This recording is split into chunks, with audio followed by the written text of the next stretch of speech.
Hi everybody and welcome to This Made My Week, a show dedicated to good news, inspiring stories, uplifting information.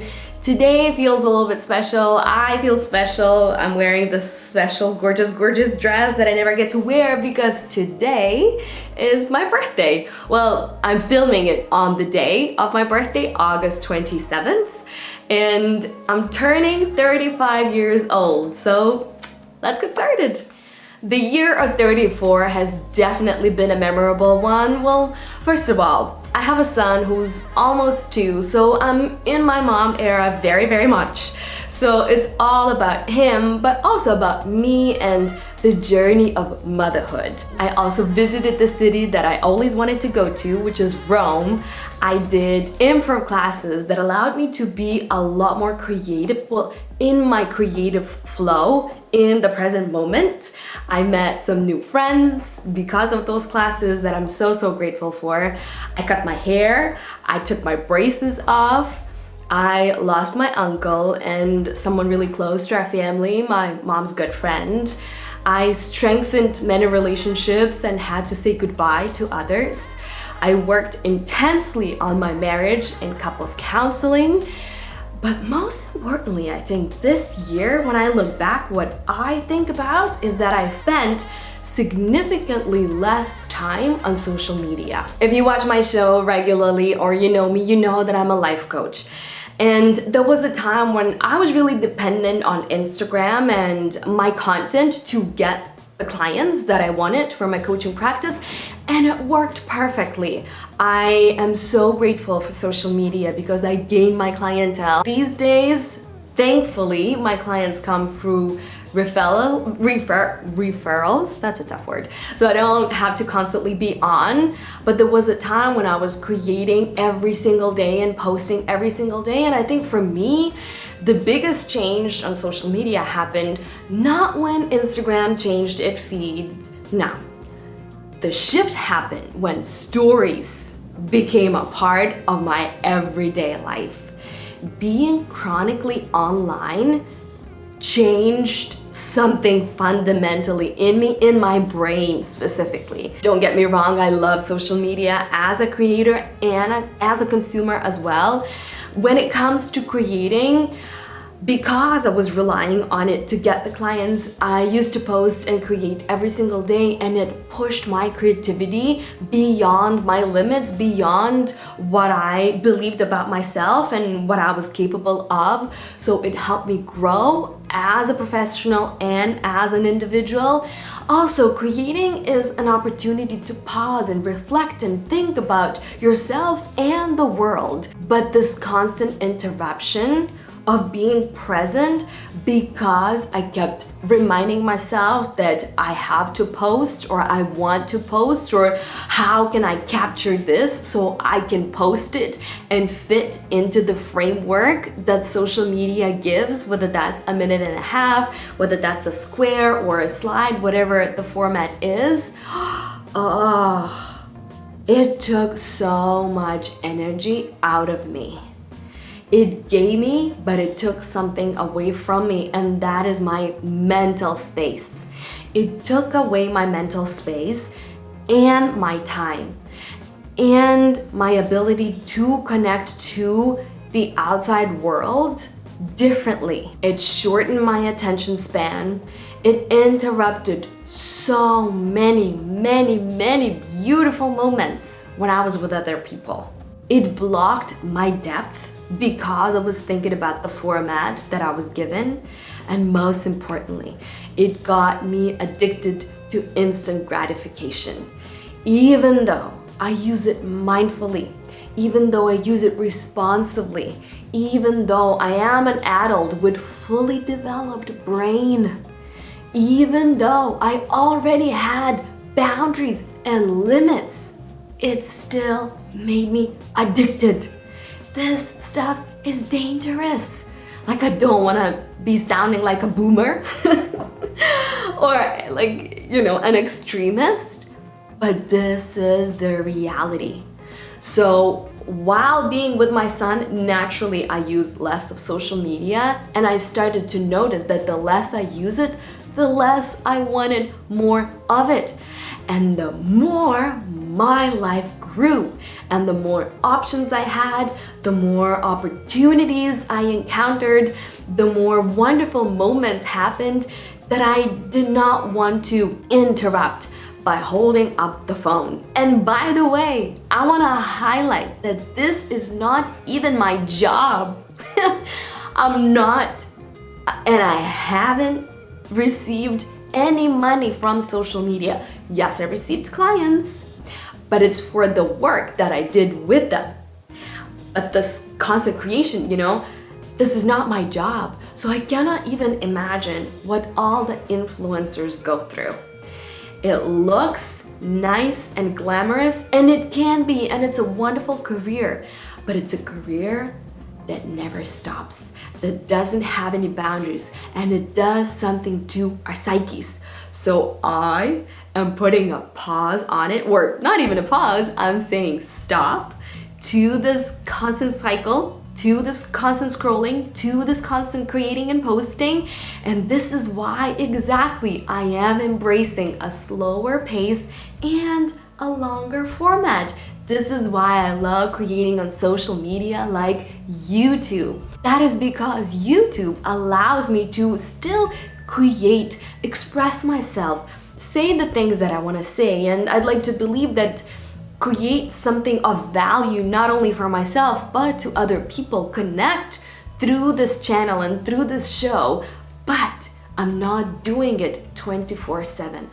I think about my content throughout the week here and there. I film it once a week, I edit it for a couple of hours, and that is all, and that is enough. I'm very grateful for this platform. I'm very grateful for everybody who tunes in. Thank you. I hope you're gonna stay here, and I hope that me saying all of these things validate your experience in some way. If it does, leave me a comment, like this video, and I hope that we can all collectively stop the addiction and do what's healthy for us, for our brains, for our bodies and souls. As I'm celebrating another trip around the sun, as I'm getting older and hopefully wiser, these are the things that I want for myself the next year. So I'm gonna speak some things into existence right now, okay? So what I want is more security. I want more strategy in my life. I want more long-term thinking and planning. I want more security. I want more financial stability. I want to be wise with my money, and I want to stop buying what's trendy and instead respect the money that I earn more, because the money that I earn it through my creativity, my wisdom, my knowledge, my education, my personality, my effort, and the time that I spend away from my family, especially my son.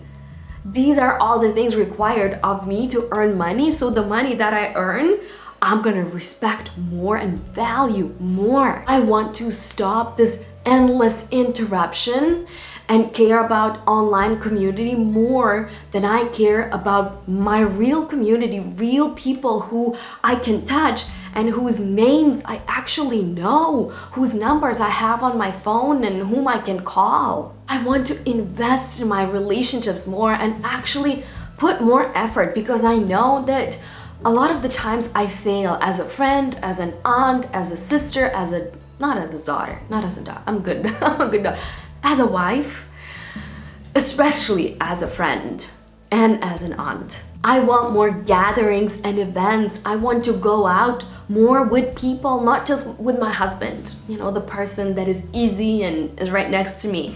I want to hang out with people more. I want to recognize my own value more and stop feeding those damn algorithms.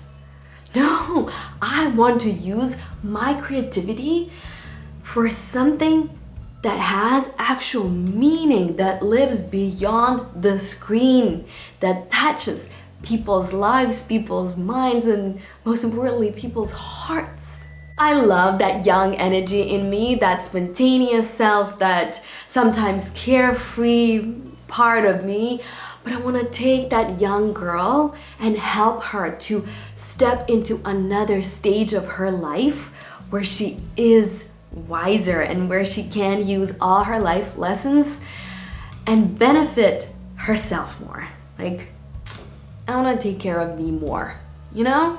I've been pleasing many people all of my life. And I'm not saying that I'm not gonna do that anymore, because I know myself and I know the nature of human beings, so I'm okay with that, you know? But I wanna make sure that in this next chapter, I put more energy into pleasing myself, like, you know, taking care of myself. And this year, I think I wanna highlight taking care of my health, because like, I'm perfectly healthy, I'm fine, but after giving birth to Balis, oh my gosh, the first year of his life, we were not sleeping at all, basically because he's not a good sleeper. And that definitely aged me. I feel so old in my body. I've been neglecting my physical body for way too long, so I want to be better for myself, and this year I think it's all about my health. And health comes in many shapes and forms, not just physical. I'm prioritizing this year physical because for me it is the most needed. I feel it, but also I wanted to share with you, and I'm kind of moving to the next segment of the show. I wanted to share this podcast and a book that I recently heard about on a podcast, the podcast which is called The Good Life Podcast. And on one of the episodes, the guest speaker was Julia Hotz. So basically, she wrote a book about social prescriptions. It's a thing right now that doctors around the world, like in Canada, New Zealand, Australia, United Kingdom, are using. So they're not only prescribing their patients medication, but they prescribe social prescriptions, and they fall into 5 categories, which are movement, nature, art, service, and belonging. And activities can include something like gardening in the local garden, the community garden, belonging to a social club, participating in an orchestra. And it's an opportunity not only for people to connect to social environments, but also to connect with themselves. That means that is a holistic approach and a holistic view of a human being.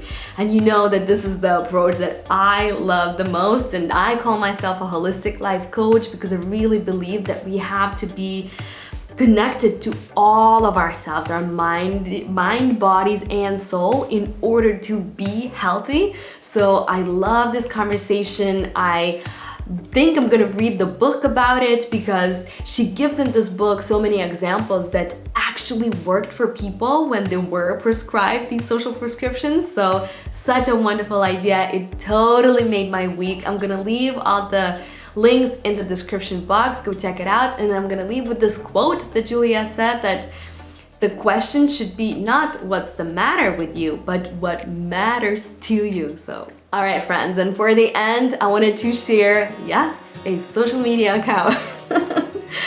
But this one is a good one because it's an account that shares musicians from all around the world. But the thing is, these musicians are not famous, although some of them are.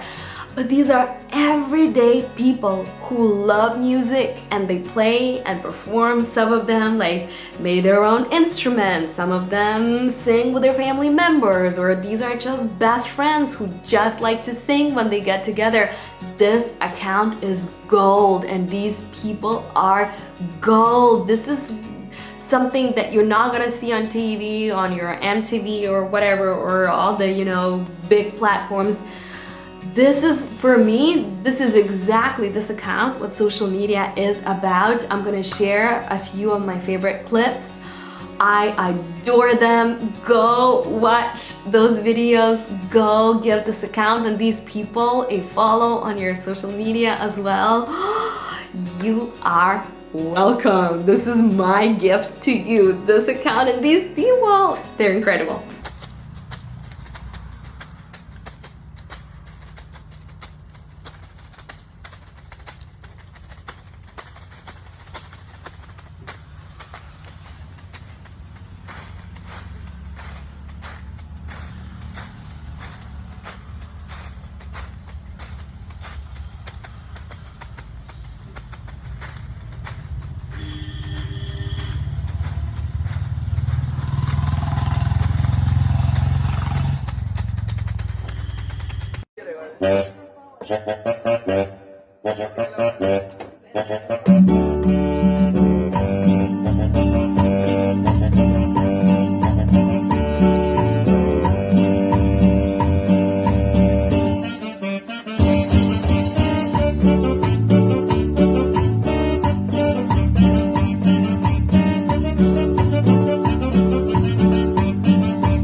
Alright, these are all the things that I wanted to share with you this week. Thank you so much for tuning in. I hope that this video made your week. If it did, let me know by clicking the like button or leaving me a comment below. I'd love to hear from you.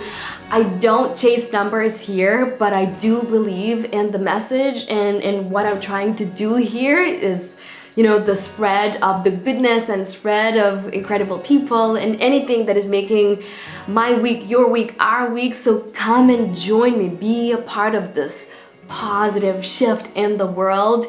I would love to have you on the show. If you want to come and have a chat with me, we can arrange the video or send me an email and share your good news. I'm gonna share it with everybody. In the meantime, go ahead, make your own week. You don't need to wait for a birthday to put a special dress on. You know that, right? And go make someone's week. You have that power. Thank you for tuning in. I will see you next Wednesday. Ciao.